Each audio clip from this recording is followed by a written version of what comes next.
Hello everyone, CGPSC मुख्य परीक्षा के लिए पेपर 7 पार्ट 1 डिस्कशन सीरीज़ का ये हमारा 14वां वीडियो है। पिछले वीडियो में हम उपभोक्ता संरक्षण अधिनियम की चर्चा कर रहे थे और इसी के बचे हुए हिस्से को अभी हम कंटिन्यू करने जा रहे हैं। पिछले वीडियो में हमने बात किया था उपभोक्ता फोरम कौन कौन से स्तर पर कार्यरत हैं, जैसे कि जिला उपभोक्ता फोरम है, राज्य उपभोक्ता फोरम है और राष्ट्रीय उपभोक्ता फोरम है। इन सभी के बारे में हमने इसकी स्थापना से संबंधित धाराओं की चर्चा की थी, कौन अध्यक्ष हो सकता है, सदस्य हो सकते हैं और साथ ही ये कितने लिमिट तक के केसेस को सुन सकते हैं, इन सभी की चर्चा हमने की है। साथ ही कौन संतुष्ट न होने पर वो कहाँ कहाँ अपील कर सकते हैं, इन सब की चर्चा कर चुके हैं। नेक्स्ट हम जो चर्चा करने वाले हैं धारा नंबर 13 के बारे में। धारा 13 में बताया गया है कि अगर कोई व्यक्ति ने या किसी उपभोक्ता ने, उपभोक्ता के अंदर सब कुछ शामिल हो गया है, जहाँ पे उपभोक्ता में जो जो परिभाषाओं में शामिल किया था वो सभी अगर अपना केस रजिस्टर करते हैं तो उसके बाद प्रक्रिया क्या होगी, इसके बारे में बताया गया है। मतलब केस रजिस्टर होने के बाद में क्या प्रक्रिया है, इसके बारे में बताया गया है धारा नंबर 13 में। सबसे पहले जो परिवादी है या जो शिकायत करता है उसको जो केस से संबंधित डॉक्यूमेंट है उसकी एक कॉपी विरोधी पक्षकार को भेजना आवश्यक है 21 दिन के भीतर में।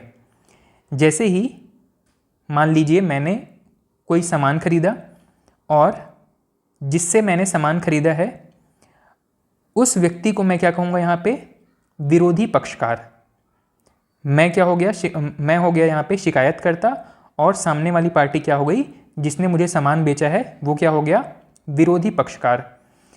मान लीजिए मैंने ऑफलाइन किसी दुकान से अगर सामान खरीदा तो वह जो शॉप था उसका जो ऑनर है वो क्या हो गया, विरोधी पक्षकार, या वो जो दुकान है वो क्या हो गया, विरोधी पक्षकार। और यदि मैंने ऑनलाइन किसी शॉपिंग वेबसाइट से अगर सामान खरीदा तो वह शॉपिंग वेबसाइट क्या हो गया मेरे लिए, विरोधी पक्षकार।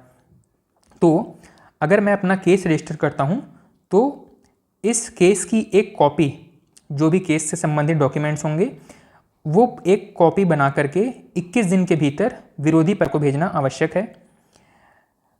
साथ ही जो विरोधी व्यक्ति है वह 30 दिन के भीतर अपना पक्ष रखेगा।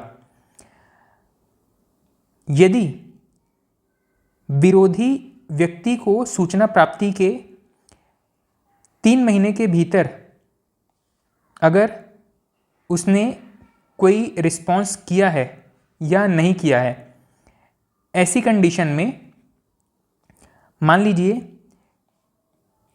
ये साबित हो जाता है कि गलत सामान बेचा गया था और परीक्षण की आवश्यकता यहाँ पे नहीं है,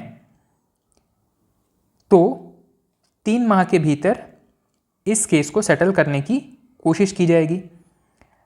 मान लीजिए यहाँ पे ये कंफर्म नहीं हो पा रहा है कि मुझे जो सामान बेचा गया है या मैंने जो सामान खरीदा है, सामने वाली पार्टी ने मुझे जो सामान दिया है वो वाकई में ख़राब था, डिफेक्टिव था या उसमें फॉल्ट था या नहीं था, इस चीज़ का फैसला नहीं हो पा रहा है। तो इस मामले में परीक्षण किया जाएगा उस सामान का और इस वजह से ऐसे मामलों में 5 महीने के भीतर इस केस को सॉल्व करने का प्रयास किया जाएगा। ठीक है, मान लीजिए जैसे कि मैंने अभी यहाँ पे एग्जांपल दिया, मैंने किसी व्यक्ति से कुछ सामान खरीदा और उसे 21 दिन के भीतर एक डॉक्यूमेंट का एक पूरा सेट बना के मैंने भेज दिया। ऐसी कंडीशन में सामने वाली पार्टी ने अपना पक्ष रखा 30 दिन के भीतर कि मैंने जो सामान बेचा था वो बिल्कुल सही कंडीशन में ही बेचा था। अब दोनों, मान लो परिवादी या शिकायतकर्ता और जो विरोधी पक्षकार है, दोनों इस बात पे राजी हो गए हैं कि सामान जो बेचा गया था वो सही सामान था, लेकिन उस सामान के बदले में जो सर्विस मिलनी थी वो जो सर्विस सेंटर है उसकी जिम्मेदारी है। ऐसे मामले में जो बेचने वाली पार्टी थी उसने अपना पक्ष रख दिया कि जो सामान बेचा गया था वो सही था, मतलब यहाँ पे किसी प्रकार के परीक्षण की आवश्यकता नहीं है। ठीक है, मतलब उस वस्तु के या उस सेवा के विश्लेषण या परीक्षण की आवश्यकता नहीं है। ऐसी कंडीशन में 3 महीने के भीतर केस का फैसला सुनाने का प्रयास किया जाएगा। और यदि सामान का सही होना या न होना कंफर्म नहीं हो पाया है, जहाँ पे वस्तु या उस सेवा के विश्लेषण या परीक्षण की आवश्यकता है, तो परीक्षण करवाने के लिए भी कुछ समय लगेगा। इसी वजह से यहाँ पे 2 महीने का एक्स्ट्रा समय लेकर के चल रहे हैं और 5 महीने के भीतर इस ऐसे केसेस को निपटाने का प्रयास किया जाएगा। उम्मीद है कि इस चीज़ को आप समझ गए होंगे। अगला है धारा नंबर 25। धारा 25 में बताया गया है आदेशों का प्रवर्तन, मतलब आदेशों का लागू किया जाना। मान लीजिए जिला उपभोक्ता फोरम ने कोई आदेश सुनाया है और सामने वाली पार्टी ने उस आदेश को नहीं माना। सामने वाली पार्टी की गलती थी, मतलब विक्रेता की गलती थी, लेकिन उन्होंने कोर्ट के आदेश को, कंज्यूमर कोर्ट के आदेश को मानने से इनकार कर दिया है। ऐसी कंडीशन में उनकी संपत्ति को कुर्क किया जाएगा, मतलब उसकी जब्ती की जाएगी और उससे जो भी उनकी संपत्ति कुर्क करके बेची जाएगी या नीलाम की जाएगी और उतनी राशि जितना कि नुकसान हुआ था क्रेता को या खरीदार को, वो राशि 3 माह के अंदर परिवादी को प्रदान करने का प्रयास किया जाएगा। परिवादी या शिकायतकर्ता या जो क्रेता था उसको प्रदान करने का प्रयास यहाँ पे किया जाएगा। ठीक है, यहाँ पे आदेशों को किस प्रकार लागू किया जाएगा इसकी पूरी प्रक्रिया दी गई है धारा नंबर 25 में। यही चीज़ बताया गया है कि अगर कोई व्यक्ति जो कि विक्रेता है, जिसके खिलाफ अपराध सिद्ध हो गया है कि उसने गलत सामान बेचा था या पूरा गलत सेवा दिया था, अगर ऐसा व्यक्ति कोर्ट के आदेश का पालन नहीं करता है तो उसकी संपत्ति कुर्क की जाएगी या जब्त की जाएगी और जो शिकायत करता था उसे 3 महीने के अंदर उनके कुर्क किए हुए संपत्ति को बेच करके और प्राप्त राशि परिवादी को दी जाएगी, उतनी राशि जितना कि बनता था। ठीक है, शिकायतकर्ता को जितनी राशि दी जानी थी उतनी राशि यहाँ पे शिकायतकर्ता को यहाँ पे प्रदान कर दी जाएगी। ठीक, अगला है शास्तियाँ या दंड। धारा नंबर 25 में इसके बारे में बताया गया है। अगर कोई व्यक्ति कोर्ट के आदेशों का पालन नहीं करता है, ऐसी कंडीशन में उसे 1 माह तक का मिनिमम और अधिकतम 3 वर्ष तक का कारावास हो सकता है। साथ ही 2000 से लेकर के 10,000 रुपये तक का उनके ऊपर जुर्माना भी लगाया जा सकता है, या ये दोनों ही दंड या शास्ति एक साथ आरोपित की जा सकती है। किसमें बताया गया है? धारा नंबर 27 में बताया गया है। ठीक है, यहाँ पे क्या बताया गया है 27 में? यदि कोई व्यक्ति आयोग के आदेशों का पालन नहीं करता है, ऐसी कंडीशन में उन्हें 1 माह से लेकर के 3 वर्ष तक का कारावास या 2000 से लेकर के 10,000 रुपये तक का जुर्माना, या ये दोनों को एक साथ लगाया जा सकता है किसी भी कॉम्बिनेशन में, जैसा कि न्यायालय उचित समझे। नेक्स्ट है, जैसा मैंने अभी थोड़ी देर पहले आपसे चर्चा किया था पिछले वीडियो में कि 1986 में जो अधिनियम आया है और 2019 में जो अधिनियम आया है, इनमें क्या डिफरेंसेस हैं, अंतर क्या क्या हैं? यह प्रश्न भी पूछा गया है। 1986 के अधिनियम और 2019 के अधिनियम में कौन से अंतर हैं?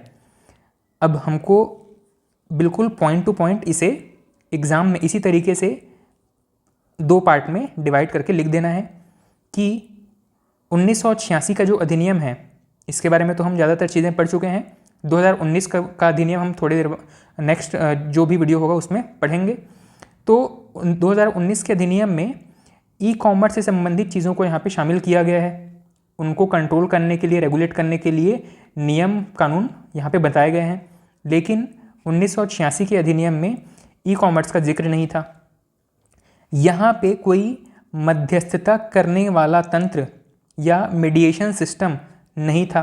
1986 के अधिनियम में मीडिएशन या मध्यस्थता तंत्र नहीं बताया गया है, जबकि 2019 के अधिनियम में मध्यस्थता मतलब कंज्यूमर और जो सेलर है उनके बीच अगर डिस्प्यूट है तो उसे मध्यस्थता के माध्यम से भी सॉल्व किया जा सकता है, इसका जिक्र मिलेगा यहाँ पे।